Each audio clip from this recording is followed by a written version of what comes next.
नमस्कार, मी अमोल जोशी.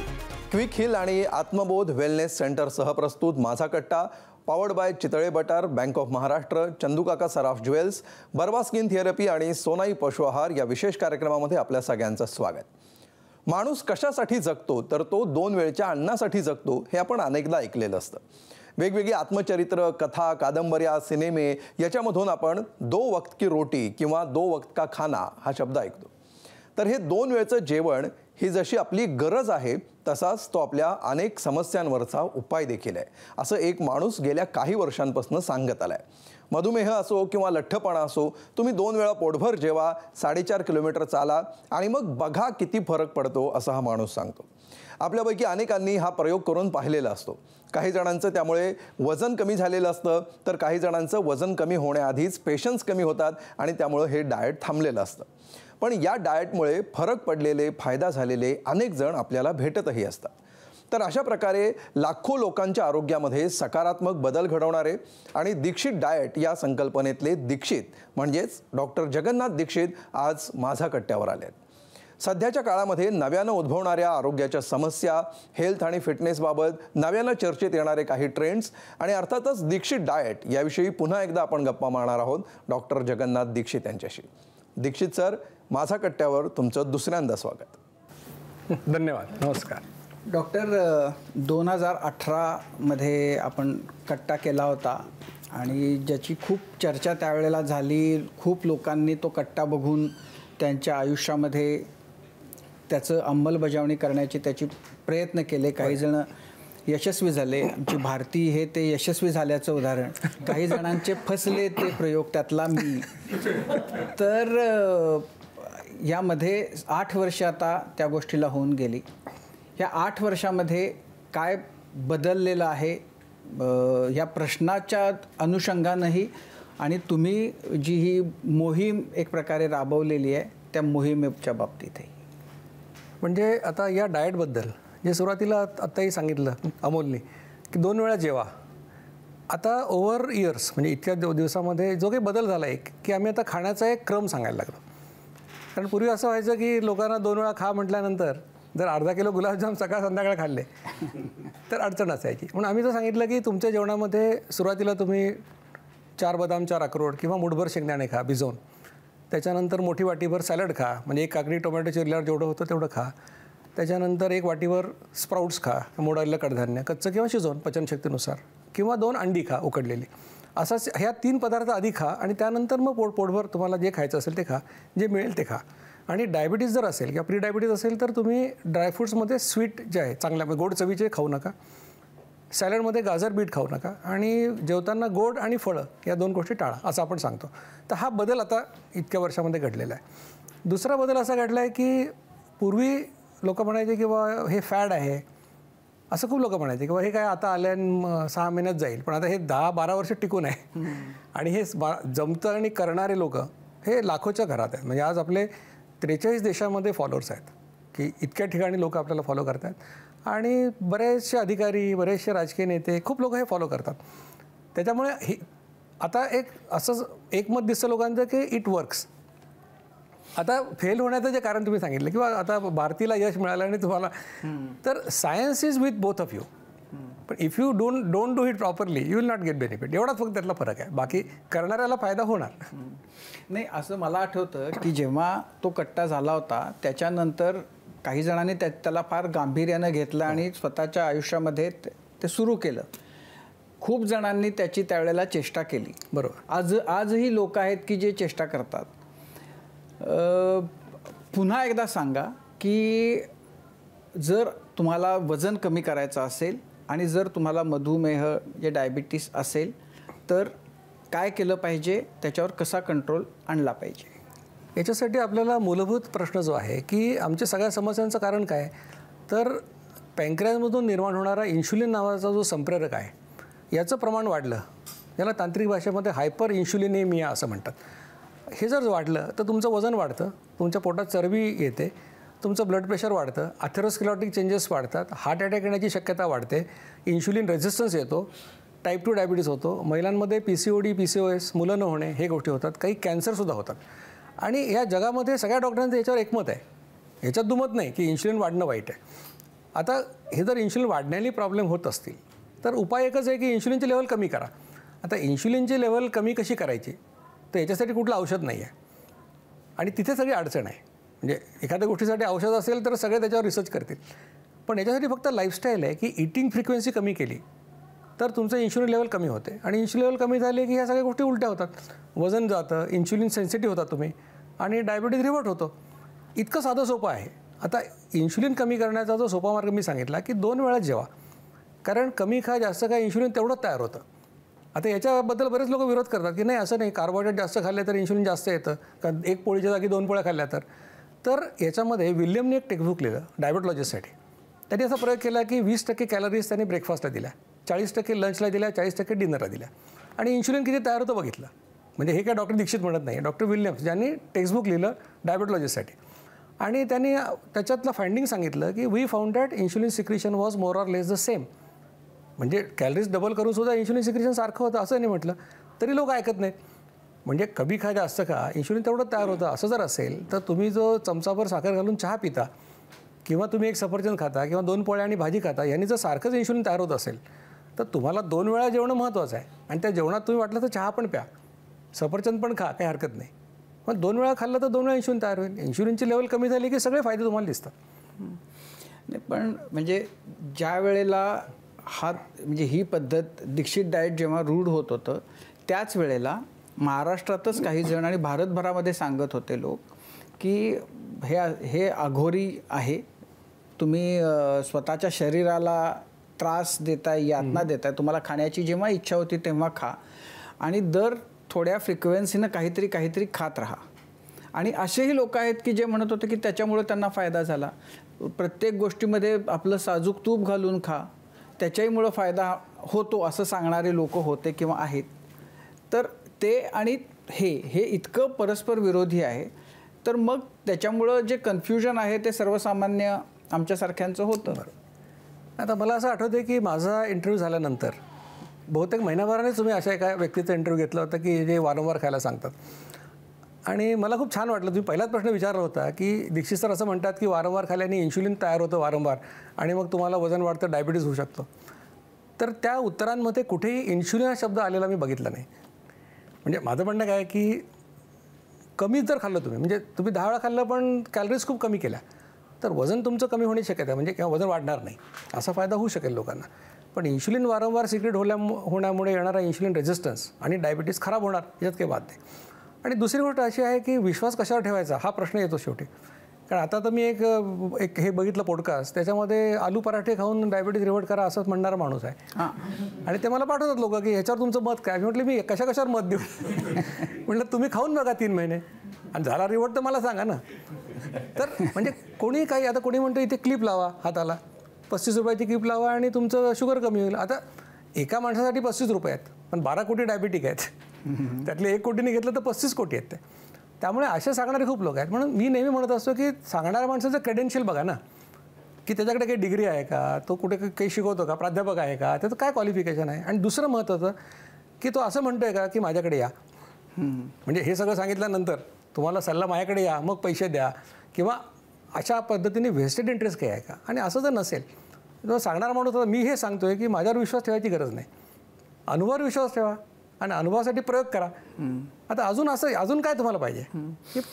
नाही आता जेव्हा म्हणजे मला जेव्हा शुगर आहे असं लक्षात आलं तेव्हा एकतर म्हणजे कारल्याची भाजी खा, रोज कारल्याची भाजी खा. आता त्याच्यामध्ये मी दिल्लीला असताना तर मला तिथं की कारल्याच्या साली काढून किंवा कारल्याच्या चकत्या करून ते तिथं फार म्हणजे पॉप्युलर एक उपाय आहे की ते परातीमध्ये घेऊन त्याच्यामध्ये तुम्ही अर्धा तास कदमताल करा आणि मग नंतर त्या पाण्याचा रंग बघा कसा बदलतो आणि मग तुमची असं वगैरे काहीतरी सांगणारे. आणि ते यूट्यूबवर तर असे उपाय खूप प्रचंड संख्येने आहेत आणि त्याला खूप बघणारे पण लोक आहेत. तर ॲक्च्युली कारल्याचा रोज कारलं खाण्याचा, कडू काहीतरी रोज पिण्याचा शुगर कंट्रोल त्याच्यामुळे होती का. आता जर आपण बघितलं की कडू पदार्थ जे असतात त्या सगळ्या कडू पदार्थांमुळे रक्तातली साखर कमी होते, याच्याबद्दल काही दुमत नाही. म्हणजे तुम्ही कडू काय असतं ते काडे चिरायत काहीतरी असतं किंवा कारल्याचं असतं ते तुम्ही केलं तर होतं. फक्त मुद्दा असा आहे की शेवटी तुम्ही कारल्याचं जरी घेतलं तरी शेवटी ते हर्बल मेडिसिनच झालं. मग मेडिसिन न घेता तुमची जर शुगर मी कमी करत असेल तर तुम्हाला कशाला कारले खायचे आहेत आणि बाकीच्या गोष्टी करायच्या. आणि तुम्ही जे सांगितलं की त्यात पाय कदम ताल करा, ती पोस्ट खूप पॉप्युलर झाली होती की कारल्याचा रस करा, त्यात पाय बुडवून बसा आणि तोंडात कडू चव आली की डायबिटीज गेला. आणि लोक कारले घेऊन म्हणजे बऱ्याच ठिकाणी कारले मिळत नव्हते. कारण लोकांना काय पाहिजे की शॉर्टकट पाहिजे काहीतरी. लाईफस्टाईल हा शॉर्टकट नाही, लाईफस्टाईलला तुम्हाला डिटर्मिनेशन लागतं आणि त्याच्यामुळे लोक मग जे काय असे येतात गोष्टी म्हणजे कडू पदार्थांनी शुगर कमी होते. आता अडचण एवढीच आहे की तुम्ही एकीकडे ग्लायकोमेट पण घेणार, ग्लायकोमेट GP1 घेणार ते मॉडर्न मेडिसिनच्या डॉक्टरकडून घेणार, दुसरीकडे तुम्ही कारल्याचा रस पिणार सकाळ संध्याकाळ आणि तुम्हाला हायपोग्लायसेमिया झाला तर या डॉक्टरला माहीतच नाही आहे की तुम्ही अजून काय करता दुसरं. त्यामुळे तुमचा जीव तुम्ही धोक्यात घालत असता. आणि आयुर्वेदिक तुम्हाला उपाय करायचे असेल तर आयुर्वेदिक डॉक्टरकडे जावं असं माझं म्हणणं आहे की ज्याला त्या विषयातली डिग्री आहे त्याच्याकडे जायला हरकत नाही. म्हणजे आयुर्वेदिक डॉक्टरकडून तुम्ही अजून औषधं किंवा मॉडर्न मेडिसिनकडून आयुर्वेदिक असं घ्यायची गरज नाही. तर थोडक्यात तुम्ही काय सांगताय की कोणत्याही वयाची व्यक्ती असेल आणि जर त्याला आपलं वजन प्रमाणापेक्षा जास्त आहे असं वाटत असेल किंवा जर त्याला शुगर डिटेक्ट झाली तर त्यांनी काय केलं पाहिजे? हां, म्हणजे आता ही जी दीक्षित लाईफस्टाईल मी सांगतोय, म्हणजे आता डाएट शब्द मला आवडत नाही कारण तो फार असा बंधन घातणारा शब्द वाटतो. म्हणजे लाईफस्टाईल जीवनशैली आहे. तर ही जीवनशैली जी सांगतोय त्याच्यामध्ये 4 गोष्टी आहाराच्या बाबतीत आहेत. पहिली गोष्ट आहे की कडक भुकेच्या 2 वेळा ओळखा, 2 वेळा जेवा, पहिली गोष्ट आहे. आणि ज्याला ओळखता येत नाही त्याला म्हणतो की 2 पॅटर्न जगात आहेत की काही लोक सकाळी 9ला जेवतात, संध्याकाळी 6ला जेवतात किंवा काही लोक दुपारी 12-1 आणि रात्री 8-9 जेवतात. तर तुम्ही कुठल्या तरी पॅटर्ननी सुरू करा, तुम्हाला ट्रायल अँड एररनी कळतं 7-8 दिवसात. त्या 2 वेळा जेवा, पहिली गोष्ट. दुसरा सल्ला असा आहे की 55 मिनिटात जेवण संपवा. त्याचाही लोक गैरसमज करून 55 मिनिटं जेवतात. तर 55 मिनिटात संपवायला सांगितलं आहे कारण इन्शुलिन सिक्रेशनचा सायकल 55 मिनिटाचा आहे, म्हणून 55 मिनिटं संपवा. दुसरी गोष्ट. तिसरं सांगितलं आहे की कार्बोहायड्रेट कमी करा आणि प्रोटीन वाढवा.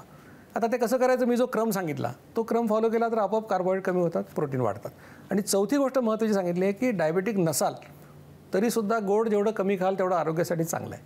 आणि आपले बरेचसे लोक गोडाचे इतके ॲडिक्ट झालेले असतात. म्हणजे असं म्हणतात की सिगारेट किंवा दारूच्या व्यसनाने जेवढे लोक मरत नाहीत जगात आज, त्याच्यापेक्षा जास्त लोक साखरेच्या व्यसनाने मरतात. आणि असं प्रयोगांमध्ये म्हणजे हे झालं, सिद्ध झालं की कोकेनपेक्षा साखर जास्त ॲडिक्टिव्ह आहे. म्हणजे ते प्राण्यांवर प्रयोग केले तर असं लक्षात आलं की प्राण्यांना ते तिथे कोकेन दिलं आणि कोकेनचं ॲडिट केलं आणि मग ते प्राणी कोकेनकडे जायला उंदीर त्या पिंजऱ्यात, तर त्यांना शॉक द्यायचे. तर शॉक दिला की त्यांनी जाणं बंद केलं कारण त्रास होतो म्हणून. नंतर त्यांना साखरेसाठी ॲडिट केलं आणि पुन्हा शॉक द्यायला लागले, तर ते शॉक खाऊन जायचे. तसे जे लोक स्वीट फूड, माझा स्वीट टूथ आहे किंवा माझं स्वीटचं क्रेविंग आहे असं म्हणतात, हे तर साखरेचं म्हणून डायबिटीवाल्यांना मुळीच खाऊ नये, पण इतरांनी पण कमी करावं. तर हे आहाराचे 4 सल्ले आहेत. याच्यावर व्यायाम सांगितलं आहे की 4.5 किलोमीटर चाला, 45 मिनिटात चाललात फार चांगलं, पण जास्त वेळ लागला तरी हरकत नाही. 12-15 किलोमीटर सायकल चालवा, स्विमिंग करा किंवा सूर्यनमस्कार करायचं 45 ते करा. म्हणजे कुठलाही व्यायाम ज्याने तुमचं 250-300 कॅलरीज बर्न होतील. आणि जर तुम्ही रोज जेवत असाल तर रोज व्यायाम करा. म्हणजे ही झाली लाईफस्टाईल. आता ही कोणी करायची नाही सांगतो आम्ही, तर लहान मुलं जी आहेत 18 वर्षाखालची त्यांना याची गरज नाही. दुसरं म्हणजे गरोदर ज्या असतात स्त्रिया किंवा मुलाला अंगार पाडणाऱ्या महिला त्यांनी करू नये जोपर्यंत मूल 9 महिन्याचं होत नाही. तिसरं टाईप 1 डायबिटीसचे लोक, कारण टाईप 1 डायबिटीसमध्ये इन्शुलिन तयारच होत नाही, त्याच्यामुळे या लाईफस्टाईलचा त्यांना उपयोग होत नाही. सुदैवाने हे लोक सगळ्या डायबिटीसमध्ये 3-4% असतात. टाईप 2 डायबिटीसचा नक्की फायदा होतो, पण त्यांना पण मी सांगत असतो नाही वारंवार की प्रोटोकॉल फॉलो करा. मी नुसतं माझा कट्टाचं लेक्चर ऐकून लगेच उद्यापासून 2दा खायला सुरुवात केली, ग्लिमिप्राईड 3दा घेणार आणि 2दा जेवणार. तर ग्लिमिप्राईड खाल्ल्याने जेवले नाही तर साखर कमी होऊन हायपोग्लायसेमिया होईल, चक्कर येईल, रसात पडतील कुठेतरी. तर प्रोटोकॉल फॉलो करायचा आहे. त्यासाठी इतके सेंटर्स आहेत, इतके माझे कोऑर्डिनेटर्स आहेत, कोणाशी संपर्क करून त्यांना प्रॉपर गायडन्स मिळू शकतो. तर अशा पद्धतीची ही लाईफस्टाईल आहे. आणि ही जी लहान मुलं आहेत, कारण आता चाइल्डहूड ओबेसिटीचा प्रश्न खूप गंभीर झालेला आहे. म्हणजे जवळपास 20-22% मुलं लठ्ठ आहेत आज. तर आम्ही 12 ते 18 वर्षाच्या मुलांसाठी म्हणजे 8वी ते 12वी त्यांच्यासाठी आम्ही एक कार्यक्रम सुरू केला आहे, विद्यार्थी जागृती अभियान म्हणून. त्यात आम्ही त्यांना सांगतो की तुम्ही 4 वेळा खाल्लं तरी चालेल. मोठी मुलं 15-16ची तर 3दा पण खातात. दुसरं त्यांना सांगतो गोड कधी जेवढं कमी कराल तेवढं चांगलं. तिसरं सांगतो कोल्ड्रिंकला कधी हात लावू नका.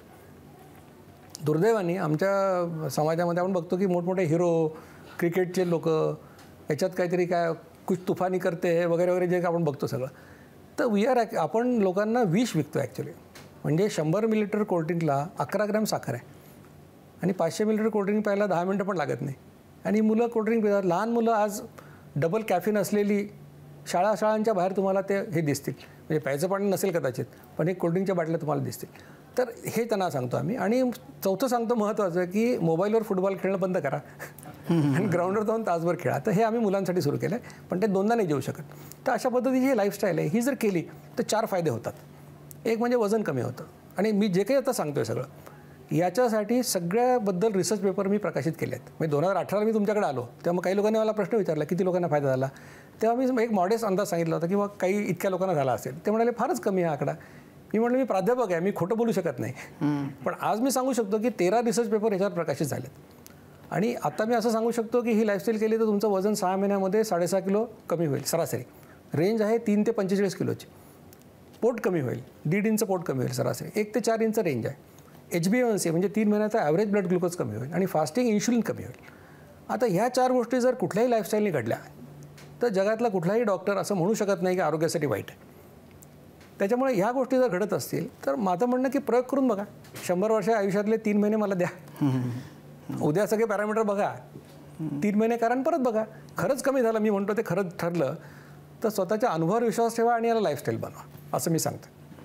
नाही, ओबेसिटीचा जो प्रश्न आहे मुलांमधल्या ओबेसिटीचा, बऱ्याचदा असं होतं की म्हणजे जे असतात ओबेसिटीनं त्रस्त झालेले लोक, बऱ्याचदा ते असं सांगतात की आम्ही तर आमचा आहार इतका कमी आहे. मुलांच्या बाबतीत सांगतात की खरंच तो खात नाही, पण तरी त्यांचं वजन वाढलेलं असतं. आणि मग ते त्याच्यातनं खूप वेगळे वेगळे सामाजिक पण प्रश्न निर्माण होतात.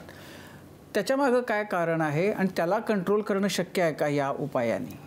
म्हणजे आता कसं आहे, जर लठ्ठपणाचं जर काही अनुवंशिक कारण असेल किंवा काही हॉर्मोनल कारण असेल तर त्याच्यासाठी त्या योग्य त्या डॉक्टरकडे जाऊन त्यांनी त्याच्यावर उपचार करून घ्यावे तर ते ठीक होईल.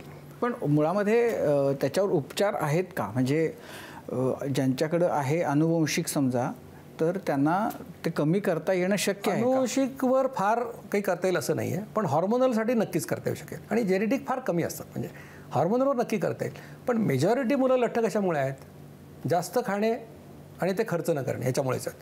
आणि त्याला आईबाप पण कारणीभूत असतात की त्या आईवडिलांना असं वाटतं की मला जे मिळालं नाही ते मी मुलाला द्यायला पाहिजे, मला लहानपणी जे खायला नाही मिळालं गोडधोड ते त्याला द्यायला पाहिजे. आणि आजकाल एवढं क्लासेस, कॉम्पिटिशन, मग अभ्यास, एका जागी बसून, म्हणजे सहजासहजी सायकल चालवणे, सहजासहजी पायी जाणे, ह्या गोष्टी आता अवघडच झाल्यात. म्हणजे एक तर रिक्षाने सोडायचं, नाही तर गाडीत सोडायचं, नाही तर बसने सोडायचं. म्हणजे मुलं, आणि खेळाचा तास म्हटलं तर शाळांमध्ये किती शाळांमध्ये ग्राउंड आहेत हाही प्रश्न आहे. म्हणजे जे पर्यावरण आपण भोवती उभं केलं आहे हे सगळं लठ्ठपणाला पोषक आहे. आणि आपण लठ्ठ माणसाकडे एक बोट दाखवतो आणि म्हणतो की तू लठ्ठ आहे, पण ते 4 बोट व्यवस्थेकडे आहेत.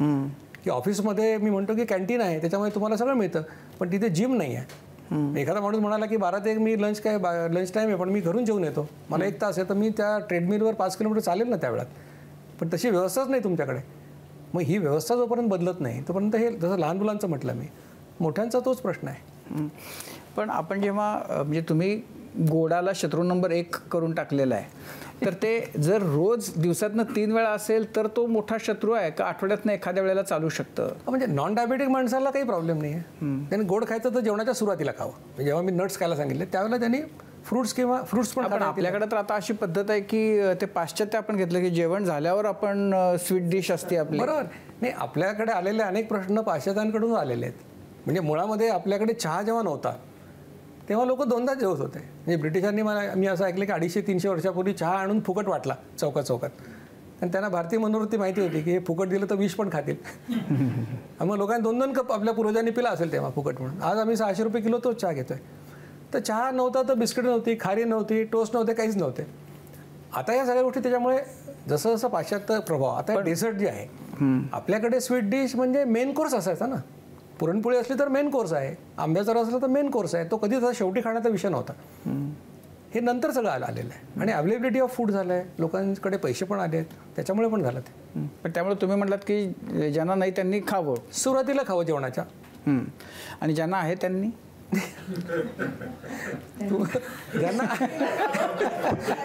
ज्यांना आहे त्यांनी काय करावं, ही लाईफस्टाईल फॉलो करावी.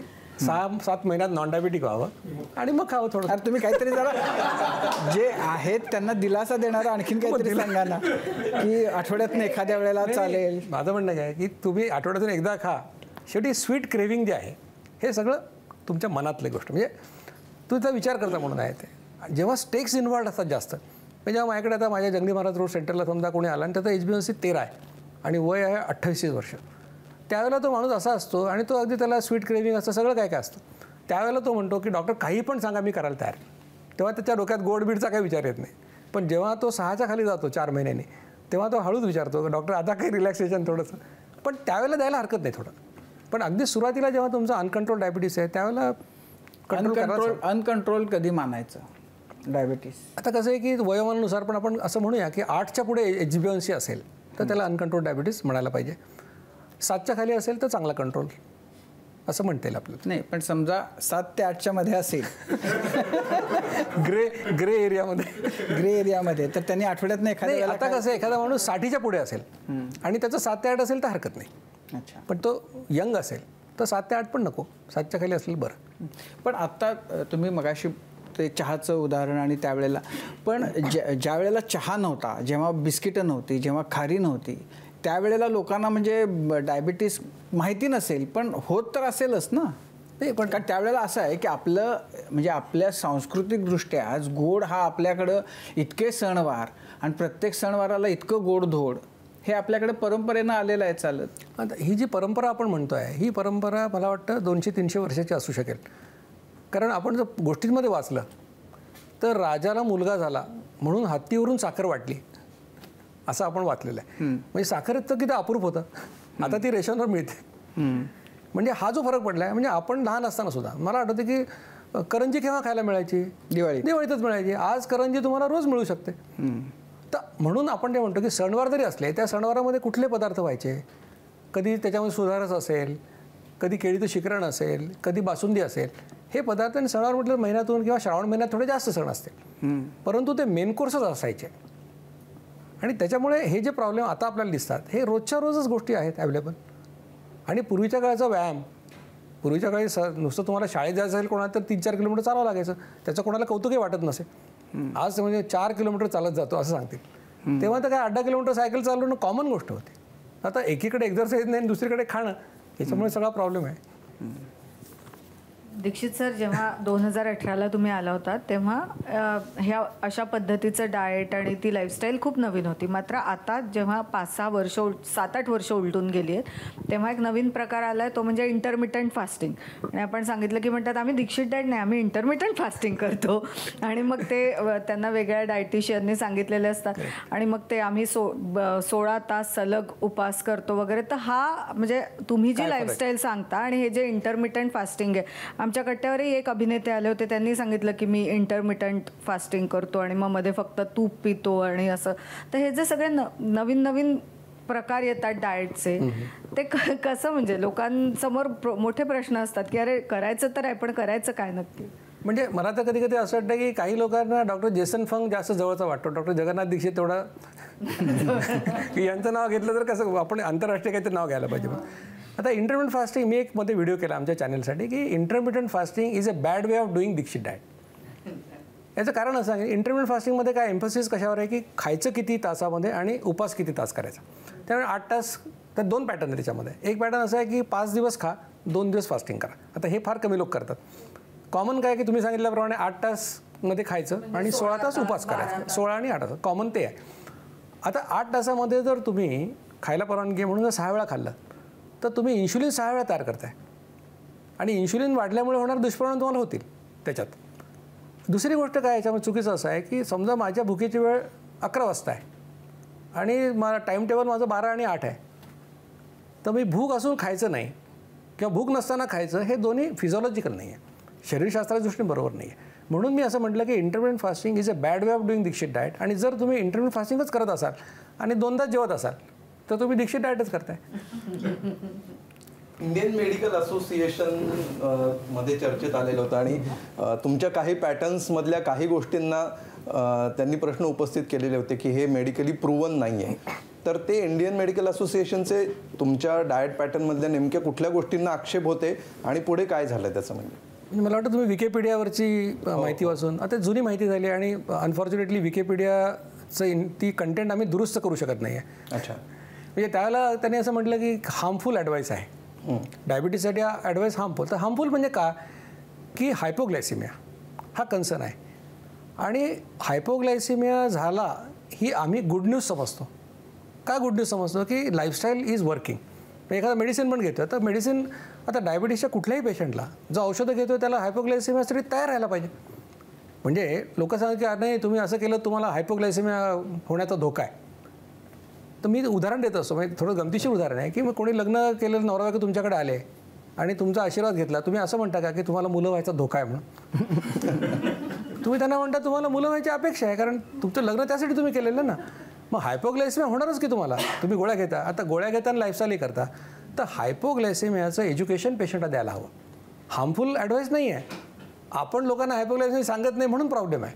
हायपोग्लायसिमिया म्हणजे साखर कमी होते रक्तातली, आणि जर ती टेक्निकली 54च्या खाली गेली तर मग त्याला बरेचसे कोमात जाऊ शकतो, माणूस मरू शकतो. म्हणजे it is a serious condition. दुर्लक्ष करण्यासारखं नाही आहे. पण एज्युकेट करायला हवं, त्यांना सांगायला हवं की ग्लुकोमीटर विकत घ्या. तुम्हाला तुमचं मोजता आलं पाहिजे, कारण हातपाय थरथरायला लागले, घाम आला, छातीत धडधडायला लागलं, चक्कर आली तर मोजा. आम्ही तर सांगतो कॅम्पेनमध्ये 80च्या खाली गेलं तरी गोड खा, कारण 54 अगदी टेक्निकल आहे म्हणजे हॉस्पिटलमध्ये असलं तर. पण 80च्या खाली गेलं तरी गोड खायला सांगतो. म्हणून त्याच्यात धोका असा काही नाही. आणि आता जे IMAचं काय मत असेल पूर्वी, पण आता मी अनेक डॉक्टरांच्या कॉन्फरन्समध्ये जाऊन या विषयावर भाषण करतो. मला आज ताग आहेत, म्हणजे 2018च्या नंतर आत्तापर्यंत मला कुठल्याही डॉक्टरांनी की हे अनसायंटिफिक आहे असं म्हटलेलं नाही. कोणीच असं म्हटलेलं नाही. आता ते एव्हरीबडी नोज इट वर्क्स. आता फक्त कसं आहे की माझ्याकडे जेवढा वेळ आहे त्या पेशंटला द्यायला, माझ्या सेंटरला पेशंटला तो अर्धा तास माझ्या सेंटरला असतो, त्याचं काउन्सिलिंग होतं, त्याला हायपोग्लायसिमिया सांगितलं जातो आणि त्याच्यामुळे त्यांच्या गोळ्या कमी होतात. कारण हायपोग्लायसिमिया झाला तर गोळीचा डोस कमी करायचा आहे. सध्या काय होतं की हायपोग्लायसिमिया मला 12 वाजता औषध घेतलं आणि 4ला हायपो झाला तर मला त्रास होतो. मी डॉक्टरला फोन केला तर म्हणतो तुला हायपो झाला आता गोड खा. ते आवश्यक आहे, कारण तेव्हा त्याचं शुगर वाढवायचे. उद्या पेशंटची सायकोलॉजी बघा की उद्या तो पेशंट 3:30 वाजल्यापासून हायपोची वाट बघतो, कारण त्याला 4ला जायला त्याला भीती वाटते, ते होऊ नाही वाटतं. मग तो 3:45पर्यंत कळ काढतो आणि गोड खाऊन टाकतो. आणि डॉक्टरकडे गेला की HbA1c वाढलेलं, मग तो अजून मेडिसिन अजून हायपो अजून गोड, हे विशेष सायकल चालू राहतं. आमच्या सेंटरचे डॉक्टर काय करतात, हायपो झाला त्याला गोड खायला सांगतील त्या दिवशी, दुसऱ्या दिवशी ग्लिमिप्राईडचा डोस 1 मिलीग्रामचा 0.5 मिलीग्राम करतील, मग त्याला पुन्हा 10-15 दिवस होत नाही, मग पुन्हा झाला की गोळी बंद करतात. अशाच पद्धतीने पुण्यामधल्या 370 लोक आज विदाऊट मेडिसिन आहेत. टोटल कॅम्पेनमध्ये बघायला गेलं तर 600च्या वर लोक असे आहेत की जे आता विदाऊट मेडिसिन आहेत. तर डायबिटीज रेमिशनचा हाच एक मार्ग आहे. जितक्या लवकर मेनस्ट्रीममधल्या फिजिशियन्स आणि ह्यांना लक्षात येईल तितकं या देशाचं भलं होईल असं मला वाटतं. तुम्ही आता बोलताना सांगितलं की 13 पेपर रिसर्च पेपर, पण ते 13 म्हणजे 13 वेगवेगळे विषय काय, म्हणजे काय होते ते विषय? त्याच्यामध्ये कसे आहेत की वेट लॉसचा एक आहे, इन्शुलिन कमी होण्याविषयी आहे. त्याच्यामध्ये अशी एक ट्रायल आहे की ज्याच्यामध्ये आपण 240 दिवस 2 गटात लोकांना डिवाईड केलं. एका गटामध्ये आपण सांगितलं की जे मल्टिपल टाईम्स खातात ते ठेवलं, दुसऱ्या गटामध्ये 2दा खायला सांगितलं. असं लक्षात आलं की 240 दिवसांनी, ते कोविडच्या काळात झाल्यामुळे आम्हाला ते बंद करावं लागलं. 1 ग्रॅम त्यांचं HbA1c कमी झालं, मेडिसिन कमी झालं, डोस कमी झाले. आणि ही जी स्टडी झाली याच्यामध्ये महाराष्ट्रातले 8 MD मेडिसिन डॉक्टर्स होते. म्हणजे ही स्टडी फक्त मी त्यात नव्हतोच, आमचे काही लोक होते, पण हे 8 MD मेडिसिन डॉक्टर होते. आणि सगळ्यांनी मिळून त्याच्यावर शिक्कामोर्तब केलं आहे की 1 ग्रॅम कमी झालं. आणि 1 ग्रॅम HbA1c कमी होणं म्हणजे सोपी गोष्ट नाही. मग बिफोर आफ्टर स्टडीज पण आहेत की त्या लोकांनी म्हणजे प्री डायबिटीसचं कन्व्हर्शन नॉन डायबिटीसमध्ये झाल्याचा रिसर्च पेपर आहे. तर आणि आता अनेक आणखी अभ्यास चालू आहेत आमचे की ज्याच्यामध्ये आपल्याला क्लिनिकल ट्रायलच्या पद्धतीने की 1 ग्रुप असं 2 ग्रुप करून आपण त्यांच्यावर हे देखील ट्रायल करतो आहे. तर हे सायंटिफिक एव्हिडन्स भरपूर आहे. आणि हे मीच खेत करतो असं नाही. एक प्रागला अभ्यास झाला, 54 लोकांना डायबिटीसच्या त्याने 2 ग्रुपमध्ये डिवाईड केलं, 27-27. आणि एका ग्रुपला सांगितलं की 6 वेळा खा, म्हणजे कॉमन ॲडवाईस जो आहे, त्यांना मेडिसिन चालू होते सगळ्यांनाच. दुसऱ्या ग्रुपला सांगितलं 2दा खा. असं लक्षात आलं की जे 2दा खात होते त्यांच्या ब्लड शुगर्स जास्त कंट्रोल झाल्या. मग त्यांना क्रॉसओव्हर केलं, म्हणजे 2 वेळा खाणाऱ्यांना सांगितलं की आता 6 वेळा खायला लागा, म्हणजे बाय चान्स झालेला असू नये कन्फर्म करण्यासाठी. आणि 6 वाल्यांना 2दा खायला सांगितलं, पुन्हा फॉलो केलं. लक्षात आलं की 6 वरून 2 वर गेले त्यांचं इम्प्रूव्ह झालं, आणि 2 वरून 6 वर गेले त्यांचं बिघडलं. आणि हा अगदीच ह्याला आपण म्हणूया की याला म्हणतात की क्रॉसओव्हर कंट्रोल ट्रायल. आणि इट इज सायंटिफिक आणि खूप चांगलं आहे. अनफॉर्च्युनेटली या सगळ्या रिसर्चमध्ये कुठे मेडिसिन नाही आहे. मेडिसिन नसल्यामुळे त्याला तेवढी पॉप्युलॅरिटी मिळत नाही. लाईफस्टाईलला कोण स्पॉन्सर आहे? नाही, पण लाईफस्टाईल हाच खरं तर आज आपल्या सगळ्यांच्या आरोग्याच्या समोरचा सगळ्यात बेसिक मोठा प्रश्न आहे. कारण तुमच्या कामाच्या वेळा तुमच्या हातात नाहीत. तुम्ही प्रवास करणं, तुम्हाला किती वेळ कुठून कुठं जायला लागेल तुमच्या हातात नाही. तर म्हणजे हे जे सगळं तुमच्या हाताबाहेरच्या गोष्टी तुमचं आयुष्य कंट्रोल करतायत एक प्रकारे, तर त्यावेळेला म्हणजे ही जी पद्धती तुम्ही सांगताय तर त्याच्यामध्ये काही मध्यम मार्ग तुम्ही सुचवताय, म्हणजे त्याला काही आहे पर्याय का तुम्ही, म्हणजे त्याला काही पर्याय नाही, तुम्हाला जे काही प्रश्न असतील त्या सकट तुम्हाला हे फॉलो करायला लागेल, ही वेळ आणि ती वेळ आणि त्याच्यामध्ये जेवणं? म्हणजे माझ्या असं लक्षात आलेलं आहे की असं फार क्वचितच मला, म्हणजे एकच मला असं उदाहरण सापडतं प्रोफेशनचं, की जे लोक शेफ आहेत आणि त्यांना पदार्थ बनवून मग ते टेस्ट करावेच लागतात, असे जर लोक सोडले तर असं कुठलंही प्रोफेशन मला माहीत नाही की ज्याच्यामध्ये फॉलो करता येत नाही. म्हणजे मला एक व्हिडिओग्राफर जो लग्नाचं शूटिंग करतो तो मला म्हणाला मी कसं करू, कारण त्यांच्या मागे मागे मला फिरायला लागतं काय काय असेल ते. तर मी त्याला असं सांगितलं की बाबा रे, तुला खिशामध्ये भिजवलेले बदाम आणि अक्रोड ठेवायला काही प्रॉब्लेम आहे का, दुसऱ्या खिशात तुला काकडी टोमॅटो ठेवायला काही अडचण आहे का, आणि एका रोलमध्ये 2 पोळ्या गुंडाळून त्याच्यामध्ये पनीरची भाजी टाक आणि शूटिंग करताना मध्ये घास खाल्लास तुला कोण काय म्हणणार आहे. म्हणजे एकदा आपण ठरवलं की हे करायचं आहे आपल्याला तर त्याच्यासाठी मार्ग मिळतात. प्रवास करणाऱ्या लोकांना पण काय अवघड नसतं, हॉटेलमध्ये जेवायला तरीसुद्धा अवघड नसतं. मुद्दा काय असतो की म्हणजे तुम्ही कुठल्या दिशेने विचार करता, की हे मला जमत नाही म्हटलं तर जमत नाहीचे अनेक कारणं असतात आणि मला जमवायचं म्हटलं तर जमवायची कारणंसुद्धा असतात. म्हणजे आता असं पण आपण म्हणू शकू की बा 10 वेळा खाणाऱ्या माणसांनी 3दा खाल्लं तरी त्याला फायदा होणारच आहे, कारण त्याचं इन्शुलिन 10 वेळा होणार नाही, 3 वेळा होईल. फक्त जर 100% फायदा मिळण्याची शक्यता असेल तर मग 70%वर कशाला सेटल व्हायचं असं माझं म्हणणं आहे. म्हणजे सिगरेट सोडायची असेल तर 20वरनं 19 पी, 19वरनं 18 पी असं नाही करतात, सोडून दे म्हणावं लागतं, कारण त्रास होणारच आहे तुला. तर सुरुवातीला 8-10 दिवस थोडा त्रास होतो, गाडी जेव्हा ट्रॅक बदलते तेव्हा खडखड आवाज येतो थोडासा. पण मला नाही असं वाटत की कुठलाही प्रोफेशन, म्हणजे माझ्याकडे कोणी यावं आणि म्हणा मला जमत नाही, मी त्याला सांगतो कसं जमवून दाखवतो, त्याची इच्छा पाहिजे फक्त. पण त्याच्यामध्ये म्हणजे जी आपल्याकडचा सगळ्यात मोठा जो प्रॉब्लेम आहे की समोर आलं की खावंसं वाटतं, बरोबर. तर ते त्याच्यावर मनातनं त्याच्यापासून लांब राहणं हाच मार्ग आहे. म्हणजे कसं आहे की तुम्ही खाल्लं जास्त वेळा तर जास्त वेळ भूक लागते. आपल्याला तो समज आहे की मी जास्त वेळ उपाशी राहिलो तर मला खूप भूक लागेल आणि खाईन, असं होत नाही. तुम्ही दिवसभर राहिलं उपाशी तर दुसऱ्या दिवशी तुम्हाला कमी भूक लागते. खरं तर वारंवार खाल्ल्याने वारंवार भूक लागते आणि हा निग्रह थोडा लागतो. आणि आता जेवढे काही लोक हे फॉलो करतात त्याचा अनुभव असा आहे की 2 वेळा जेवल्यानंतर आम्हाला मध्ये कोणी काही ठेवलं हे आम्हाला खावंसं वाटत नाही. ते क्रेव्हिंगसुद्धा असतं, ते रिवॉर्ड सिस्टीम जी ब्रेनमध्ये आहे आणि तेव्हा त्याच्या डोक्यात ती इन्शुलिनची घट्टी वाजते की हे मी चॉकलेट खाल्लं तर मला इन्शुलिन सिक्रेट होणार आहे, तेव्हा त्याचा हात मागे येतो. पण निर्धार लागतो, निर्धार असल्याशिवाय लाईफस्टाईल होऊ शकत नाही. सर, ह्या सगळ्या उत्तम सायकलमध्ये बेसिकली चहाचं स्थान कुठे असतं? म्हणजे बरेच वेळा असं होतं ना, सकाळ झाली की अगदी कोणालाही, म्हणजे ज्याचं शुगर नॉर्मल आहे, BP नॉर्मल आहे, पण तो थोडा जाडा आहे, चहाची त्याला तलफ येतेच. बरोबर. तर अशा वेळेस चहा खरंच सोडावा का? म्हणजे तुम्ही काय सजेस्ट करा? नाही, आता कसं झालं, बरं झालं हा चांगला प्रश्न विचारला, कारण की 2 जेवणांच्या मध्ये काय हा प्रश्न राहिलाच होता. तर 2 जेवणांच्या मध्ये नॉन डायबिटिक असेल तर पाणी चालतं, घरी बनवलेलं पातळ ताक, 2 चमचे दह्यात ग्लासभर ताक बनवायचं, कुठलाही फ्लेवर नसलेला ग्रीन टी, ब्लॅक कॉफी चालते, 25% दुधाचा पातळ चहा, कॉफीसुद्धा चालते, शाळेचं पाणी दिवसातून एकदा पिलं तर चालतं, मलई खायची नाही, 1 टोमॅटो खाल्ला तरी चालतो दिवसभरात. हे नॉन डायबिटिकसाठी. आणि डायबिटिक प्री डायबिटिक असेल तर पाणी, नंतर ताक पातळ आणि without flavour green tea, black coffee एवढी परवानगी आहे. कशातच साखर, गूळ, मध, शुगर फ्री टाकायचं नाही आहे. त्याच्यामुळे तुमचा प्रश्न, तुम्हाला किती वेळा तुम्ही ब्लॅक टी प्या, काय अडचण नाही. तुम्ही नॉन डायबिटिक असाल तर 25% दूध टाकूनही प्या, तरी बिघडत नाही. नाही, पण सकाळी उठल्यानंतर उठल्या जो चहा लागतो, तर सकाळी उठल्यानंतर ग्रीन टी चालतो का, प्यावा का? कारण त्याच्याबद्दल उलटसुलट मतप्रवाह आहेत. तर मी जे काही सांगतो हे मी घ्या म्हणून सांगितलेलं नाही. माझं म्हणणं असं आहे की पाणी सगळ्यात उत्तम आहे, पण हे चालतं. आता तुम्हाला ग्रीन टी प्यायची सवय आहे, तुम्ही प्या. मी ग्रीन टी प्यायला सांगत नाही. अच्छा. मी तुम्हाला हे चालतं म्हणून सांगतोय, कारण याने इन्शुलिन तयार होत नाही. माझा कन्सर्न इन्शुलिनचा आहे.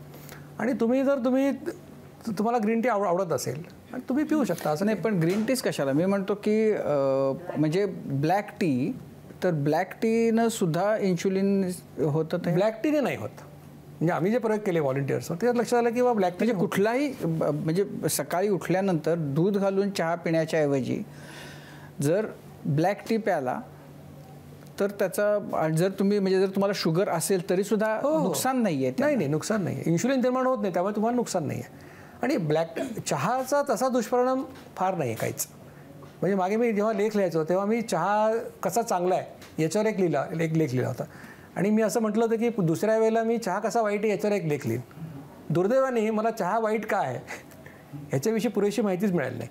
फक्त पोटाची गडबड होते काही लोकांना, बाकी सोडलं तर चहाने असे फार दुष्परिणाम होतात असं नाही. म्हणजे एकतर मी त्यात कथा वाचली की गौतम बुद्ध जेव्हा तपश्चर्या करत होते त्यांना जरा डुलकी लागली तर त्यांनी शेजारी असलेल्या झाडाची पानं खाल्ली आणि त्यांना तरतरी आली आणि ती चहाची पानं होती. इन्शुलिनचं तुम्ही जे सांगताय तर बऱ्याच वेळा असं पण वाचनात आलेलं आहे की फ्रिक्वेन्सी कमी करणं खाण्याची ह्याच्यामुळे इन्शुलिनचं सिक्रेशन कमी होतं. पण इन्शुलिनचा प्रॉब्लेम हा इतर पण अनेक गोष्टींमुळे होतो. म्हणजे त्याच्यावर स्ट्रेस असेल किंवा इतर अनेक गोष्टी त्याला अवलंबून आहेत. तर ते कारण असू शकतं का? आणि मग ते जर इतर कारणं असतील तर मग ह्या डाएटमुळे फारसा फरक पडणार नाही किंवा अशा काही केसेस? खूप चांगला प्रश्न आहे की स्ट्रेसमुळे शुगर वाढते, कारण कॉर्टिकोस्टेरॉइड सिक्रेट होतात आणि फाईट ऑर फ्लाईट सिच्युएशन जी येते किंवा आता काहीतरी आपल्याला शुगरची गरज आहे त्यामुळे कॉर्टिकोस्टेरॉइड आले की शुगर वाढते. आता याच्यासाठी काय तुमच्याकडे जर काही उपाय असेल, मेडिटेशन लोक करतात, ध्यानधारणा करतात, काही लोक जप करतात, काही लोक बॅडमिंटन खेळताना फोकस्ड होतात. म्हणजे तुम्हाला आवडणारी कुठलीही गोष्ट तुम्ही केली तर ती ध्यानधारणासारखीच असते आणि त्याने तुमची शुगर कमी होणार, म्हणजे तुमचं स्ट्रेस कमी होणार. पण आता तुमच्याकडे काहीच नसेल याच्यापैकी करण्यासारखं. आता दुसरी गोष्ट अशी आहे की तुम्हाला मेडिटेशन करायला सांगितलं, डोळे मिटून बसा. आता तुम्ही डोळे मिटून बसता आणि ऑफिसचा विचार करता आहात का खरोखर डोळे मिटून तुम्ही बसलात ह्याचं काही. त्यामुळे ऑब्जेक्टिव्हली म्हणून मी या सगळ्या कॅम्पेनमध्ये अशा गोष्टी कुठल्या सांगत नाही की ज्याचं सब्जेक्टिव्हिटी खूप आहे. पण ध्यानधारणा तुम्हाला करता येत असेल मेडिटेशन तर नक्की फायदा होईल, स्ट्रेस रिलीज करायला फायदा होईल. पण तुम्हाला करता येत नसेल तर ठीक आहे, बाकीच्या लोकांना जर 100% या लाईफस्टाईलने फायदा झाला, तुम्हाला 70% होईल, 80% होईल, एवढं तर नक्कीच होईल. कारण स्ट्रेस हे काही एकमेव कारण नाही आहे. पण आहाराव्यतिरिक्त आणखीन काय कारणं आहेत इन्शुलिन तयार होण्याची? स्ट्रेस झालं जर क्रॉनिक आपण म्हणतो की दाह जो असतो, तुमच्या शरीरामध्ये इंजुरीज होतात छोट्या छोट्या, ते एक असतं. इन्शुलिन रेझिस्टन्स हे कारण असतंच आणि स्ट्रेस एक कारण असतं. या 3 गोष्टी असतातच, म्हणजे महत्त्वाच्या 3 गोष्टी आहेत. सर याला चीट डे असतो? हा पण खूप चांगला प्रश्न आहे. म्हणजे पूर्वी मला आठवते 2016-17ला मी ऑफिशियली सांगायचं की आठवड्यातून 1 दिवस तुम्ही करू नका, काही प्रॉब्लेम नाही आहे. पण अडचण अशी व्हायला लागली की माझा एक चीट डे आणि त्यांचे 2 चीट डे असं म्हणून मग ते नंतर म्हणायचे काय आम्ही करतो काहीच फायदा होत नाही. म्हणून आम्ही आता सांगतो की जेन्युइन रिझनसाठी चीट डे करू शकतो. घरातच लग्न आहे समजा तर मग ठीक आहे, अशाला तुम्ही काय फार म्हणू शकत नाही मी खात नाही, पण जेन्युइन रिझनसाठी करा. अदरवाईज असं ऑफिशियल चीट डे काही नाही. सर माझा प्रश्न महिलांसंदर्भात आहे. आपण सध्या बघतोय किंवा खूप असे रिसर्च पण निघाले आहेत की प्रत्येक आता सपोज 10 महिला घेतल्या त्यातल्या 7 ते 8 महिलांमध्ये PCOD आणि PCOSचं प्रमाण वाढताना दिसतंय. मग तुम्ही काय सजेस्ट कराल की आम्ही म्हणजे हे जास्त करून वर्किंग लाईफस्टाईल संदर्भात होतं असं म्हटलं जातं, 8-8, 9-9 तास बसून काम केलं जातं त्यामुळे. सो काय केलं पाहिजे, काय उपाय केला पाहिजे? म्हणजे पुन्हा शरीरातलं तुमचं जर फास्टिंग इन्शुलिन वाढलं, इन्शुलिनची लेवल वाढली तर हे सगळे प्रॉब्लेम होतात. मी जे सांगितलं की PCOD, PCOS.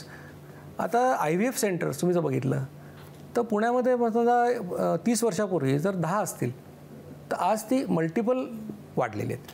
आणि याचं कारण इन्शुलिन वाढल्यामुळे वजन वाढल्यामुळे PCOD, PCOS सगळ्या गोष्टी होतात. याच्यावर आम्ही 2 ठिकाणी अभ्यास करतो. डॉक्टर संजय गुप्ते म्हणून पुण्याचे गायनेकॉलॉजिस्ट आहेत आणि एक डॉक्टर शोभना म्हणून बेळगावचे आहेत. आणि त्यांच्यावर आम्ही या लाईफस्टाईलचा PCOD, PCOSवर काय परिणाम होतो असा अभ्यास करतो. आणि थेरॉटिकली बघायला गेलं तर जर इन्शुलिन कमी होणार असेल या लाईफस्टाईलने तर त्याचा PCODला फायदा होतो. आणि याच्याबद्दल अनेक गायनेकॉलॉजिस्टने त्यांच्या PCODच्या पेशंटला ही लाईफस्टाईल दिलेली आहे. त्यामध्ये म्हणजे नाव आता मी घेत नाही, पण त्यांनी त्यांचे अनुभव माझ्या पुस्तकात पण सांगितले आहेत की आम्ही हे दिलं आणि 22पैकी 20 महिलांना फायदा झाला. त्याच्यापैकी 2 महिला कन्सिव्हसुद्धा झाल्या विदाऊट गिव्हिंग एनी हॉर्मोन्स. त्याच्यामुळे PCOD, PCOSला पण याचा फायदा होईल. फक्त आता ही लाईफस्टाईल आहे, 9 तास तुम्ही बसता पण तरी देखील तुमच्या हातात 15 तास आहेत. म्हणजे 9 तास तुमचा प्रॉब्लेम आहे ठीक आहे, पण 15 तास तुमच्या हातात आहेत. त्या 15 तासाचं काय करायचं ते बघा. त्याच्यात तुम्ही चालूच शकता, अनेक गोष्टी करू शकता ना. तर मध्यंतरी एक असं वाक्य तुमच्या पण बोलण्यातून कदाचित मी ऐकलेलं होतं की एकदा जेवतो तो योगी, 2दा जेवतो तो भोगी आणि रोगी, 3दा जेवतो तो रोगी. तर आता ते 1 meals a day असा एक नवीन ट्रेंड सध्या व्हायरल होतो आहे. तर ते इंटरमिजिएट फास्टिंगचं तर नंतर तुम्ही मगाशी सांगितलंच, मात्र ते एकदाच जेवणं, जे काही जेवायचं ते एकदाच जेवायचं, हा तुमच्या म्हणजे दीक्षित डाएटची मिळता जुळता प्रकार आहे का? नाही, म्हणजे मुळात कसं आहे की फ्रिक्वेन्सी कमी केली तर इन्शुलिन कमी होणार. आता 2वरनं कोणी 1वर आलं तर आणखीन फायदा होईल. फक्त अडचण कुठे आहे की त्याला तुम्ही लाईफस्टाईल करू शकता का? लाईफस्टाईल म्हणजे काय की तुम्हाला आयुष्यभर करता आलं पाहिजे, आनंदाने करता आलं पाहिजे, शिक्षा म्हणून नाही. आता मी गेले 4 महिने एकदा जेवतो आहे, पण प्रयोग म्हणून, आणि मला त्याचे चांगले फायदे दिसत आहेत. आता मी बायोकेमिकल पॅरामीटर्स मी करेन आता 25 जूनला, पण मला असं लक्षात येते की माझा उत्साह वाढला आहे, माझं वजन कमी झालं आहे. कारण आता मी पण खूप प्रवास करतो, कधी कधी माझ्या हातून पण डाएट फॉलो होत नाही. त्याच्यामुळे हे कॉम्पेन्सेट करायला गेलं समजा तर असं लक्षात आलं की एकदा जेवलेल्या माणसाला नक्की फायदा आहे. आणि ती जी म्हण आहे, एकदा जेवतो तो योगी, 2दा जेवतो तो भोगी, 3दा जेवतो तो रोगी. आणि कर्नाटकमध्ये म्हणतात की जो 4दा जेवतो त्याला 4 लोक घेऊन जातात. ही म्हण सगळ्या भाषांमध्ये आहे. पण निग्रहाने जर एखाद्याला 2दा जेवावं लागत असेल, फार कष्ट व्हायला लागत असेल, आणि आनंदाने तो 4 वेळा खाऊ शकत असेल, आत्ता 10 वेळा खातोय त्यापैकी, तर त्यातलं कुठलं रेकमेंड कराल? नाही, म्हणजे मुळात कसं आहे की याला आपण आता किती डायल्यूट करायचं हे आपल्या हातात आहे. पण 2 वेळा जेवणं म्हणजे जे आपण सुरुवातीला तुम्ही सांगितलं की सगळेजण देवाला प्रार्थना करतात की 2 वेळेचं खायला मिळू दे, 2 वक्त की रोटी देना. तर तिथे 2 वेळावर यावं असं मला वाटतं की ठीक आहे, 10 वेळा खाणार, 3 वेळा खाल्लं, 4 वेळा खाल्लं तरी फायदाच होईल. पण इंटेन्शन असं असावं की मी 2वर येणार आहे, म्हणजे 3वरून पुन्हा 4-5वर जाऊ नये, कमी करावं. आणि एकदा जेवायचं कोणाला शक्य असेल, म्हणजे आता मी करतोय, मला देखील असं वाटतं की ठीक आहे 25 जून नंतर मी परत 2दा जेवायला लागेल, म्हणजे याचे फायदे आहेत मला नक्की माहिती आहे. पण ठीक आहे, कधी कधी असं वाटतं थोडासा विकनेस जाणवला एखाद्या वेळेला, तर म्हटलं कशाला मग 2दा, आपल्याला काही आवश्यकता नाही, 2दा जेवूया. म्हणजे दीक्षित विद्यापीठामध्ये 2दा जेवणं म्हणजे ग्रॅज्युएशन, एकदा जेवणं म्हणजे पोस्ट ग्रॅज्युएशन असं म्हणा हरकत नाही. कारण प्रगती काय होणार, 2दा जेवणाऱ्या माणसाची प्रगती तो एकदा जेवणार, अशीच होणार. पण आता म्हणजे आता तुम्ही एकदा जेवता, त्याची काही वेळ असते नक्की? म्हणजे खरं तर दुपारी जेवणं चांगलं, पण मला सगळ्या माझ्या कामात मला वेळ होते, मी रात्री जेवतो. कारण माझ्या नॉर्मल वेळा 1 आणि 9च्या होत्या, त्यामुळे 1चं मी स्किप केलं आणि 9ला जेवायला लागलं. पण मग एकदाच जेवायचं तर मग 2 वेळचं भरपाई करायची असं होतं ते? असं होऊ शकत नाही. कारण कसं होतं की तुम्ही किती खायचं ठरवलं तरी तुम्हाला 2दा जागी एकदा जेवलं तर कॅलरीज तुमच्या 30-40% कमी होतातच, तुम्हाला काही वेगळं करावं लागत नाही. पण सिक्वेन्स हाच फॉलो करायचा.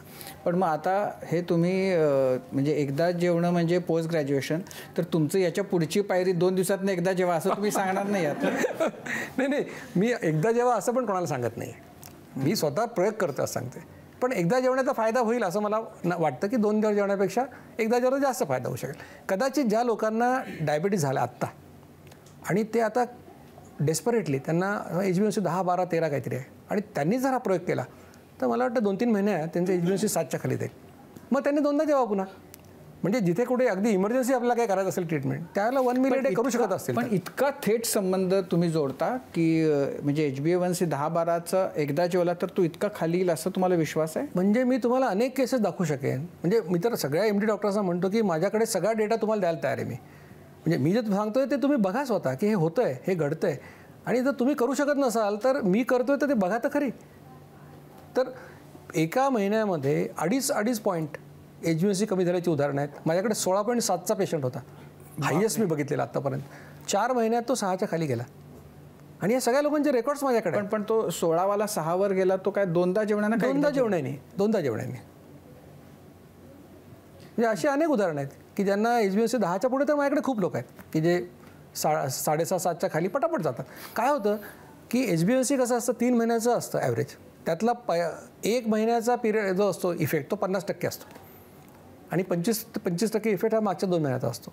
त्याच्यामुळे आत्ता या महिन्यात तुम्ही जे कराल त्याचा इफेक्ट तुम्हाला 50% दिसतो. म्हणून ते ॲव्हरेजिंग बघायला गेलं तर आपल्याला कळतं की 2.5-3 पॉईंट रिडक्शन एका महिन्यात होऊ शकतं. नाही, मला असं वाटतं की ज्यांचा 10-11 वगैरे आहे ना, त्यांना ती धोक्याची घंटा मनामध्ये कुठेतरी वाजत असते. त्यामुळे त्यांनी हे पाळणं जे काही आहेत ते करणं जास्त शक्य आहे. जे 7-8 मधले आहेत ना त्यांचा प्रॉब्लेम आहे, कारण त्यांना त्याचं गांभीर्यच नाही लक्षात येत. नाही, काय होतं की गांभीर्य म्हणजे जेव्हा डायबिटीसचे कॉम्प्लिकेशन्स आपण बघतो, कारण डायबिटीस हा अनफॉर्च्युनेटली असा आजार आहे की शरीरातल्या सगळ्या ऑर्गन्सला डॅमेज करतो, आणि it is a silent killer. म्हणजे अनेक वेळा आपल्याला कळतं हार्ट अटॅकने एखादा माणूस गेला, मग लक्षात येतं की त्याला अनकंट्रोल डायबिटीस होतं. म्हणजे बाकी आपण पिक्चरमध्ये बघतो की तो हिरो छातीला हात लावून तो पडतो बिडतो आणि लोकांना माहिती असतं की छातीत दुखलं म्हणजे हार्ट अटॅक. पण हे छातीत न दुखता जे मरणारे लोक आहेत ह्यांना डायबिटीज असतो, त्यामुळे त्यांना पेन होत नाही आणि त्याच्यामुळे तसे मरतात. म्हणून कंट्रोलमध्ये ठेवावा. 7च्या खाली ठेवलं फार चांगलं. वय थोडं जास्त आहे तर 8च्या खाली तरी ठेवावंच नक्कीच. फक्त काय होतं की एकीकडे डायबिटीसचे दुष्परिणाम, दुसरीकडे मेडिसिनचे दुष्परिणाम. गोळ्या घेणाऱ्या लोकांना 2 दुष्परिणाम आहेत ना. नाही, गोळ्या घेण्याचे काय दुष्परिणाम आहेत? शेवटी इट इज अ केमिकल ना, म्हणजे कुठलीही गोळी ही केमिकलच आहे. केमिकलचे त्याचे दुष्परिणाम, तुम्ही जर कुठलीही गोळी घेतली आणि तुम्ही मिम्स किंवा ड्रग इंडेक्समध्ये वाचलं किंवा आज 1mg.com सुद्धा तुम्हाला मिळतं साईड इफेक्ट, तो ते साईड इफेक्ट वाचले तर तुम्ही औषधच घेणार नाही. पण आपण डोळे झाकून डॉक्टरांनी लिहून दिलं तर आपण घेतो, पण साईड इफेक्ट वाचले तर आपलं लक्षात येतं की अरे याचा किडनीवर प्रॉब्लेम आहे, याचा लिव्हरवर प्रॉब्लेम आहे. म्हणजे मेडिसिन किडनी आणि लिव्हरवर दुष्परिणाम करणारे ऑलमोस्ट सगळेच औषध आहेत. त्याच्यामुळे या गोष्टीकडे म्हणून विदाऊट मेडिसिन राहता येणं असं इच्छा असणं माणसाची आहे की मला विदाऊट मेडिसिन निरोगी आयुष्य जगायचं 100 वर्ष, असा उद्देश असायला पाहिजे. सर, खरं तर दीक्षित डाएट फॉलो करताना किंवा ही लाईफस्टाईल फॉलो करताना 2च प्रश्न येतात. एक तर ते 45 मिनिटाचा वॉक, आता आमच्यासारख्या मुंबईत राहणाऱ्या लोकांना 9 तासाची नोकरी पण प्रवास असतो, 1-1, 1.5 तासाचा जाऊन येऊन, आणि मग त्याच्यात ती 45 मिनटं स्वतःसाठी काढणं हा एक प्रश्न. आणि बाकीचं डाएट नीट फॉलो करता येतं, पण शनिवारी संध्याकाळी समजा हॉटेलमध्ये जाण्याचा प्लॅन झाला, बाहेर खायचं ठरलं, बरं मिसळच कधी खायची, असे खूप प्रश्न असतात. तर तेव्हा तुम्ही काय सांगता त्या 2ला? आणि म्हणजे नाही समजा वॉक झालं पण नुसतंच डाएट करायचं, व्यायाम नसेल होत, वेळ मिळत नसेल, तर आपल्याला किती फायदा होऊ शकतो? म्हणजे मागे एक मी व्हिडिओ पाहिला की एक महिला घरातली कामं करताना ती सगळ्या मुवमेंट डान्सच्या मुवमेंट करून करत होती. म्हणजे शेवटी काय की ॲक्टिव्हिटी करायची आहे ना कुठेतरी. तर तुम्ही घरातल्या घरात जरी फिरलात जास्ती स्पीडनी, जागेवर उड्या जरी मारल्या, दोरीवरच्या उड्या जरी मारल्या तरी काय हरकत आहे. म्हणजे माझं म्हणणं काय, काही ना काही ऑप्शन नक्की निघेल की तुम्हाला ते करता येईल. आणि समजा प्रवासात तुम्हाला एक स्टेशन आधी उतरून पायी चालता आलं, ते दॅट इज म्हणजे जेव्हा पाऊस पडत नाही वगैरे त्याला ते पण करता येऊ शकेल. आणि दुसरा जो मुद्दा आहे की हॉटेलमध्ये गेला तर काय, तर काही आमचे मित्र असे ते फॉलो करतात. ते काय म्हणतात, बाकीचे सगळे लोक स्टार्टर सूप वगैरे घेत असतात, तर ते थांबतात, म्हणा सगळं मला एकदम आणून दे आणि मग ते मी 15 मिनिटात खाईन, असं म्हणणारे काही लोक आहेत. पण माझं म्हणणं असं आहे की आठवड्यातून 1 दिवस म्हणजे एक जेवण असं जर थोडं होत असेल तर तुम्ही काय करा की ते सॅलड तरी खा. तिथे सगळं मिळतंच ना हॉटेलमध्ये, सॅलड मिळतं, स्प्राउट्स मिळतात, एग्स मिळतात, ते खा. आणि मग खा तुम्ही मिसळसुद्धा, मिसळला काही बंदी नाही आहे, मिसळ चांगला पदार्थ आहे. तर मला अजून एक ह्याच्याविषयी असं विचारायचं, एखादा जो फिट माणूस असेल, ज्याला कुठलाही डायबेटिक्स नाही आहे, आजार नाही आहे, जो अगदी 20s मधला एखादा तरुण असेल, तर त्यांनी जर फ्रिक्वेंटली तो खात राहिला आणि त्याची लाईफस्टाईल पण, म्हणजे तो खेळतो आहे, व्यायाम करतोय, सगळं व्यवस्थित चाललं आहे त्याचं, तरीसुद्धा तो दिवसातनं 7, 8, 9 वेळा जर खात राहिला तर त्याला डायबेटीस होईलच. म्हणजे फ्रिक्वेंटली खाल्ल्यामुळे त्याचा इन्सुलिनचा प्रॉब्लेम होईलच असं आपण खात्रीशीरपणे सांगू शकतो की शक्यता दोन्ही 50-50 दिसते. म्हणजे हे सांगणं फार अवघड आहे की आता इन्शुलिन वाढलं तुमचं आणि हा तर माणूस तुम्ही त्याला निरोगी ज्याला म्हणताय त्याचं जर फास्टिंग इन्शुलिन टेस्ट केली, अनफॉर्च्युनेटली काय झालं की डायबिटीसचा अर्थ आम्ही वाढलेली शुगर असा घेतलेला आहे. डायबिटीसचं कारण हे इन्शुलिन आहे. म्हणजे इन्शुलिन नसलं तर तुम्हाला टाईप 1 डायबिटीस होतो आणि मग तुम्ही रोज 10 किलो जरी खाल्लं तरी तुमचं 1 ग्रॅम वजन वाढणार नाही. इन्शुलिन असल्याच्या वजन वाढत नाही आणि इन्शुलिन जास्त झालं पण काम करत नाही तर टाईप 2 डायबिटीस आहे. त्यामुळे पहिली टेस्ट जर आपण कुठली करायला पाहिजे स्क्रीनिंगसाठी तर ती फास्टिंग इन्शुलिन ही करायला पाहिजे. आता फास्टिंग इन्शुलिनची नॉर्मल रेंज पॅथॉलॉजीज 3 ते 25, 3 ते 27 असं सांगतात. खरं पाहायला गेलं तर 10च्या खाली असायला पाहिजे आणि वेस्टर्न याच्यामध्ये तर ते 6च्या खाली म्हणतात, पण निदान 10च्या खाली पाहिजे. आता याचं कारण असं आहे की ॲव्हरेजिंग हे रेंज कशावर आली, म्हणजे एखाद्या वर्गात तुम्ही एक वर्ग असा आहे की ज्याच्यात सगळी मठ्ठ मुलं आहेत आणि जास्तीत जास्त मार्क 40 आहेत आणि कमीत कमी 0 आहेत, त्यांची तुम्ही रेंज काढली, मीन ±2 स्टँडर्ड डेव्हिएशन काढले, ही रेंज आली. त्या मुलांची रेंज काय आहे, 10 ते 25 त्यांची रेंज आहे. मग तुम्ही म्हटलं की 22 मार्क मिळणारा मुलगाच नॉर्मल, 40च्या पुढे गेला तर तो नॉट नॉर्मल. तसं आपल्या समाजामध्ये इन्शुलिन रेझिस्टन्स एवढा वाढलेला आहे की तुमची रेंजच बदलून गेलेली आहे 3 ते 25. म्हणून जरी तुम्हाला तिथे दिसलं लॅबमध्ये की 24सुद्धा नॉर्मल आहे, ते नॉर्मल नाही. नाही, पण म्हणजे आम्ही असं बघतो की बरेचसे खेळाडू आहेत इंटरनॅशनल लेवल, नॅशनल लेवलचे, की जे 2 वेळा न खाता खूप वेळा खात असतात, मध्ये ते एनर्जी ड्रिंक घेत असतात, पण त्याचं इमर्शन पण होतं, म्हणजे त्यांची लाईफस्टाईल तशी आहे. तर हे जर व्यवस्थित राहिलं तर तुम्ही फ्रिक्वेंटली खाऊन सुद्धा या प्रॉब्लेमपासून दूर राहू शकता की तुम्हाला होणारच आहेत प्रॉब्लेम्स. आता हा प्रश्न मागे कोणी विचारला होता की बा आम्ही जेव्हा असा खूप एक्सेसिव्ह व्यायाम करतो, स्क्वॅश खेळणारे लोक आहेत किंवा जे आयर्नमॅन ज्यांना व्हायचं आहे, तर अशा लोकांसाठी लाईफस्टाईल नाही. अशा लोकांनी त्यांचे ट्रेनर सांगतात त्याप्रमाणे काय मल्टिपल टाईम खावं, व्यायाम करावा, त्याच्याबद्दल काही नाही. ही लाईफस्टाईल कोणासाठी आहे? सर्वसामान्य लोकांसाठी, ज्यांना फिट राहायचं आहे, ज्यांना वजन कमी करायचं आहे, ज्यांना डायबिटीज होऊ नये असं वाटतं किंवा झाला असेल तर जावा असं वाटतं, अशा लोकांसाठी. एक्सेसिव्ह व्यायाम करणाऱ्या लोकांसाठी हे नाही. अच्छा सर, ही जी 55 मिनटं आहेत, सकाळची 55 मिनटं आणि संध्याकाळची 55 मिनटं, याच्यात तुम्ही स्टार्ट कुठून करा आणि तो क्रम पण तुम्ही सांगितलात. पण या व्यतिरिक्त काही पथ्य आहे का त्याच्यात? म्हणजे तेलकट तुपकट किंवा व्हेज नॉनव्हेज किंवा सिझनल फळं जी येतात, तर त्या संदर्भात काही पथ्य आहे का? नॉन डायबेटिक लोकांना फळांबद्दल काही पथ्य नाही आहे. पण फळांबद्दल एक लक्षात ठेवा की फळांमध्ये फ्रुक्टोज नावाची साखर असते आणि या फ्रुक्टोजचं मेटाबॉलिझम करण्याची एक मर्यादा शरीराला आहे की 25 ग्रॅम मेटाबॉलिझम करू शकतात दिवसात. म्हणजे तुम्ही 2 फळं खाल्लीत एखाद्या निरोगी माणसाने तर ठीक आहे. फ्रुक्टोज आणि अल्कोहोल हे दोन्ही सारखे आहेत की ते लिव्हरमध्येच मेटाबॉलाइज होतात, पेशी वापरू शकत नाहीत त्याला. त्याच्यामुळे फ्रुक्टोज ही आरोग्यासाठी वाईट आहे. फ्रुक्टोज आरोग्यासाठी वाईट आहे. फ्रुक्टोजमुळे इतके दुष्परिणाम होतात. इन्शुलिन रेझिस्टन्स आहेच. फ्रुक्टोजमुळे युरिक ॲसिडसुद्धा वाढतं. म्हणजे बरेच लोक युरिक ॲसिड वाढलं तर तुम्ही मटण खाऊ नका, हे खाऊ नका सांगतात, पण फळं बंद करा, तुमचं युरिक ॲसिड कमी होतं. त्यामुळे फळं लिमिटेड खा. सिजनल फ्रूट खायला काही हरकत नाही, ते जेवणाच्या सुरुवातीला खा, त्याच्याबद्दल काही पथ्य नाही आहे. त्यामुळे नॉन डायबेटिक माणसाला फळांचं पथ्य नाही आहे, डायबेटिक माणसाला फळांचं पथ्य आहे, त्यांनी खाऊ नये. आणि इतर व्हेज नॉनव्हेज किंवा व्हेज नॉनव्हेज तुम्हाला हवं ते खा. तेल तुपाची काळजी करू नका. कारण आता जे सध्या नवीन कॉन्सेप्ट आहे की त्याच्यामध्ये कार्बोहायड्रेट हे जास्त डेंजरस आहे.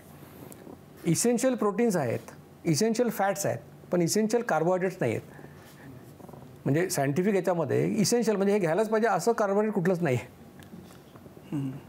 7 ते 8च्या दरम्यान असलेल्यांना एक आंबा जेवायच्या आधी खाल्ला तर चालू शकतो. मला वाटतं प्रश्न असा आहे की मी आंबा खाल्ला तर चालेल का?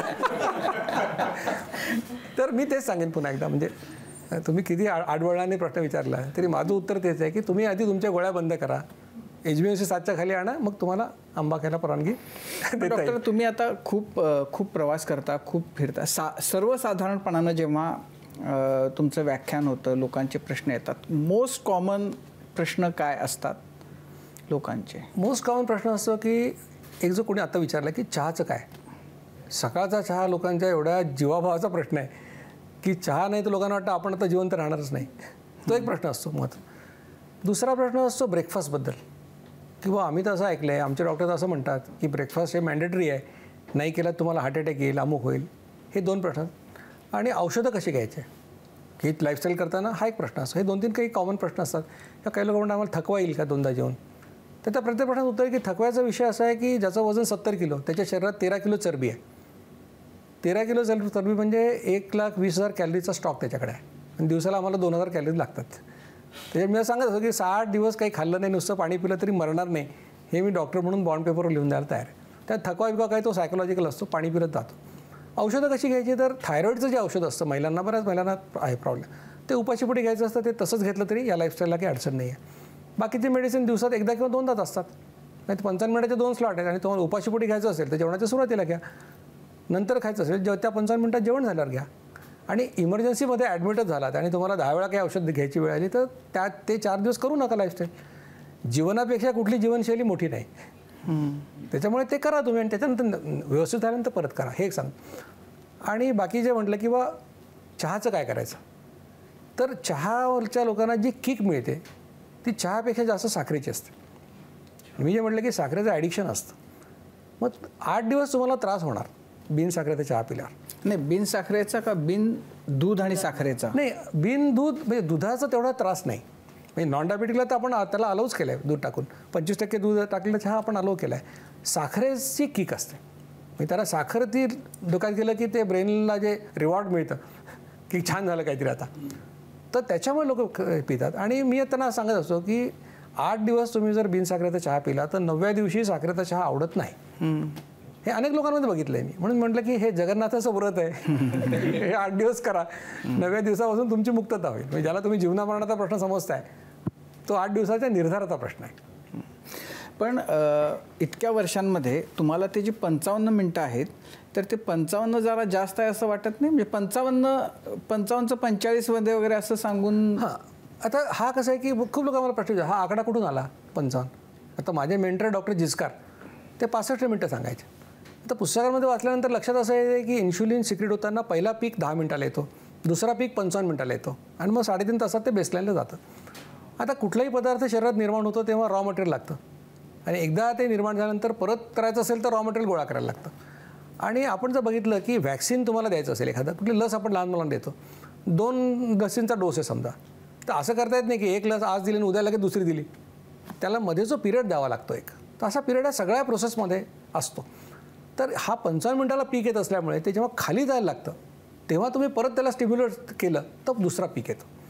म्हणून आम्ही असं म्हणतो की 55 मिनिटं संपवा. आता 55 मिनिटं हा जास्तीत जास्त वेळ आहे. 25-30 मिनिटात जेवण कोणाचंही होतं खरं पाहिलं जातं. पण समजा कोणाला आधी हे सगळे खाल्ले, नट्स वगैरे सगळं खाल्ल्यानंतर त्याला वाटलं की मला आता नंतर दूध प्यायचं आहे, तर त्यांनी 30 मिनिटात जेवण आटपलं, 10 मिनिटं थांबलं आणि दूध पिलं तरी चालेल. म्हणजे मन मारायला नको. त्या 55 मिनिटाचा वापर तुम्ही करू शकता तेवढा. पण हे 55 असेल, 60 असेल, 45 पण असेल, म्हणजे हे व्हेरिएशन थोडंफार असणार.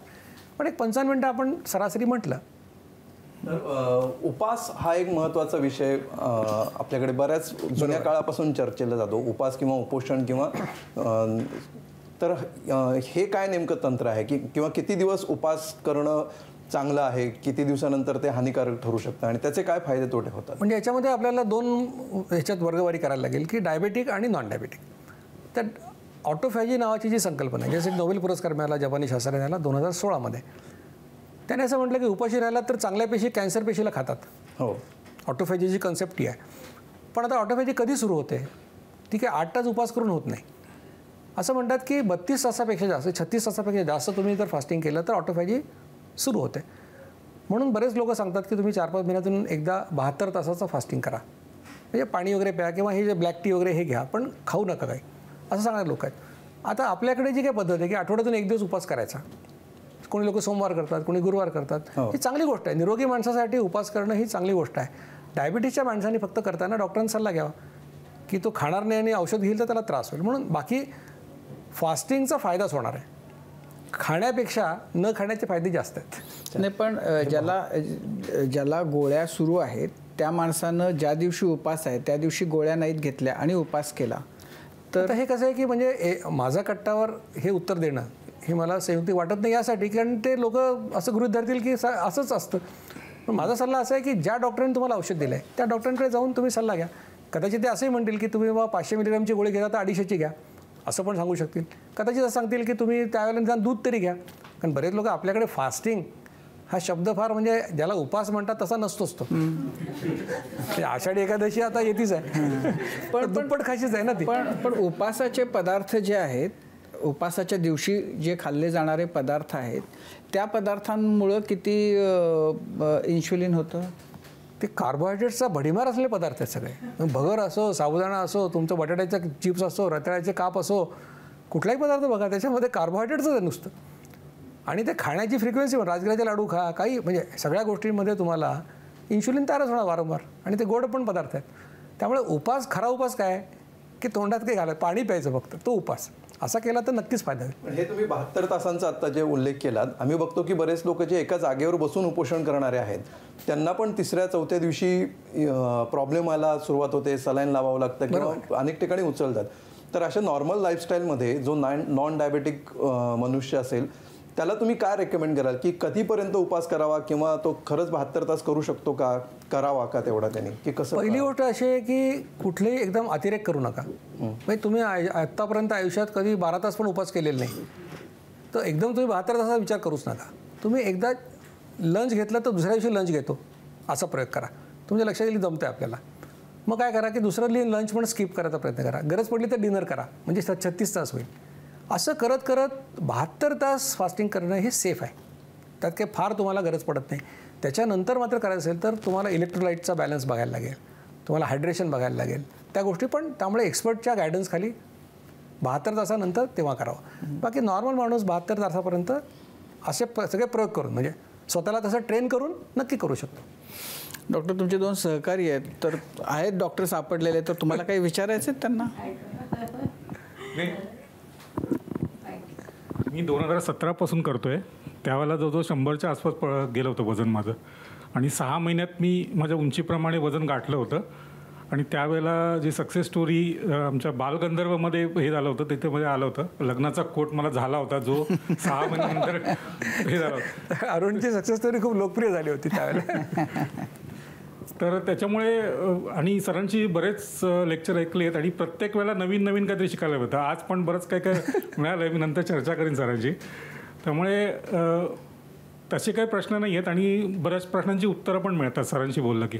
अच्छा, त्यांना काही विचारायचं नाही आहे तुम्हाला. तर डॉक्टर, जाता जाता मग आता तुम्ही काय सांगाल सगळ्या प्रेक्षकांना? सगळ्या प्रेक्षकांना माझं एक म्हणणं राहील की आपलं ध्येय हे औषधं न घेता निरोगी आयुष्य जगावचं असं असायला पाहिजे. शरीर हे समाधान सुख मिळवण्याचं माध्यम आहे आणि ते शरीर जर नीट नसेल तर तुमच्याकडे किती पैसा असेल. आणि कोविडच्या काळात आपल्या लक्षात आलं की आपल्याकडे पैसे किती असले तरी उपयोग नाही आहे, पण शरीर चांगलं असायला पाहिजे.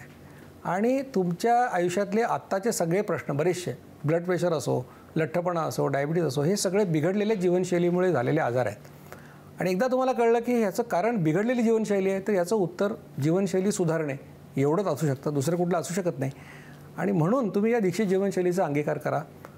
तुम्ही जर लठ्ठ असाल तुमचं वजन कमी होईल. तुम्हाला डायबिटीज नाही आहे, कधीच होणार नाही. तुम्हाला डायबिटीज झाला असेल पण गोळ्या चालू नाहीत, तुम्हाला गोळ्या लागणार नाहीत. नंतर गोळ्या चालू असतील 6 ते 9 महिन्यामध्ये तुमच्या गोळ्या कमी होतील. तुम्हाला तो ट्रेंड लक्षात येईल. वजन कमी होईल, पोट कमी होईल, तुम्ही पूर्वीपेक्षा छान दिसायला लागाल, तुमची चेहऱ्यावर चमक येईल, PCODचा प्रॉब्लेम सुटेल. आणि इतका साधा उपाय जर आपल्याकडे असेल तर आपण, मला असं वाटतं की नुसतं ऐकून सोडून द्यायला नको. आणि मी तुम्हाला म्हणते की स्वतःच्या अनुभवावर विश्वास ठेवा आणि अनुभव येण्यासाठी प्रयोग करा. कारण प्रयोग केला नाही तर अनुभव येणार नाही. नुसती चर्चा करून, पुस्तकं वाचून, यूट्यूबचे लेक्चर बघून तुम्हाला अनुभव येणार नाही. अनुभवासाठी प्रयोग करायला लागतो. प्रयोगासाठी 3 महिने द्यावे लागतील. तर उद्या ह्या 4 गोष्टी तपासून बघा आणि त्यानंतर 3 महिने करा. आणि खरोखर 3 महिन्यांनी फरक दिसला तर स्वतःच्या अनुभवावर विश्वास ठेवा आणि लाईफस्टाईल बनवा. हे मी का सगळं सांगतो आहे? या देशामध्ये 12 कोटी जवळपास लोकांना डायबिटीस आहे. त्यापैकी 6 कोटी लोकांना माहीतच नाही त्यांना डायबिटीस आहे, ॲक्सिडेंटल डायग्नोसिस. आणि जर तुम्ही मेटफॉर्मिनसारखं औषध दिवसा सकाळ संध्याकाळी घेतलं, तुम्हाला 300 रुपये खर्च येतो महिन्याला. आज भारतामध्ये 70% कुटुंबांचं उत्पन्न महिना 5,000 रुपयेसुद्धा नाही आहे. अमेरिका, इंग्लंडला सुद्धा कॉम्प्लिकेशनची ट्रीटमेंट करणं शक्य नाही, अशी वाईट अवस्था आहे. म्हणजे तुम्ही विचार करा की मध्यम वर्गातला कुटुंब, एक माणूस आहे 55 वर्षाचा आणि तो घरातला कमावता माणूस आहे आणि डायबिटीस त्याचा पाय कापावा लागला आणि तो घरात पडून राहिला 15 वर्ष पलंगावर, ते घर दारिद्र्याच्या खाली जाणार आहे. या सगळ्या भयंकर स्थितीमध्ये मी तुम्हाला अशी लाईफस्टाईल सांगतो जी फुकट आहे, ज्याला डॉक्टर लागत नाही, एक्सपर्ट नाही, मशीन नाही, पावडर नाही, आयुष्यभर आनंदाने करू शकता. आणि जर याला नुसतं वेद, संत, परंपरा यांचा पाठिंबा नाही, मॉडर्न मेडिसिनचा पण सपोर्ट आहे आणि याने नुसतं वजन कमी होत नाही, ब्लड प्रेशर कमी होतं, तुमचं इन्शुलिन रेझिस्टन्स कमी होतो, तुमचा डायबिटीस जातो, कॅन्सर प्रिव्हेन्शनला मदत होते. तर मला असं वाटतं की या देशाचे जबाबदार नागरिक म्हणून हे आपलं सगळ्यांचं कर्तव्य आहे की आपण करून पाहायला पाहिजे. असं म्हणत नाही की विश्वास ठेवायला पाहिजे, पण करून पाहायला पाहिजे. आणि जर याचा फायदा झाला तर ती जीवनशैली बनवायला पाहिजे, लोकांना सांगायला पाहिजे. कारण माझ्या मते जगामध्ये जे लठ्ठपणा आणि डायबिटीस ह्याचे जे पॅन्डेमिक आलं आहे, महासाथ आली आहे, त्याच्यावरचा जर कुठला व्यवहार्य आणि टिकाऊ उपाय असेल तर ही दीक्षित जीवनशैली आहे असं मला वाटतं. तर याचा अंगीकार सर्वांनी करावा. सगळ्यांना माझ्या शुभेच्छा. Yes, thank you. सर, डाएट, आहार, जीवनशैली या सगळ्या गोष्टी गेल्या काही वर्षामध्ये कमर्शियल होत असताना तुम्ही एक व्रत म्हणून या सगळ्या गोष्टीचा पाठपुरावा करत आलेला आहात आणि लाखो लोकांना याचा फायदा झालेला आहे. त्याचे रोल मॉडेल्स देखील आपण सातत्याने पाहतो आहोत. तर हे जे तुम्ही व्रत घेतलेलं आहे ते असंच सुरू राहो आणि ते सुरू ठेवण्यासाठीचा तुमचा उत्साह, सगळ्या प्रश्नांना उत्तरं देण्याची तुमची ऊर्जा अशीच टिकून राहो या शुभेच्छा. खूप खूप धन्यवाद आपण माझा कट्ट्यावर आलात त्याबद्दल. धन्यवाद. क्विक हिल आणि आत्मबोध वेलनेस सेंटर सहप्रस्तुत माझा कट्टा, powered by Chitale butter, bank of Maharashtra, चंदूकाका Saraf jewels, Barva skin therapy आणि सोनाई पशु आहार या विशेष कार्यक्रमामध्ये आम्ही इथेच थांबतो आहोत. ताज्या बातम्यांसाठी पाहत रहा ABP माझा.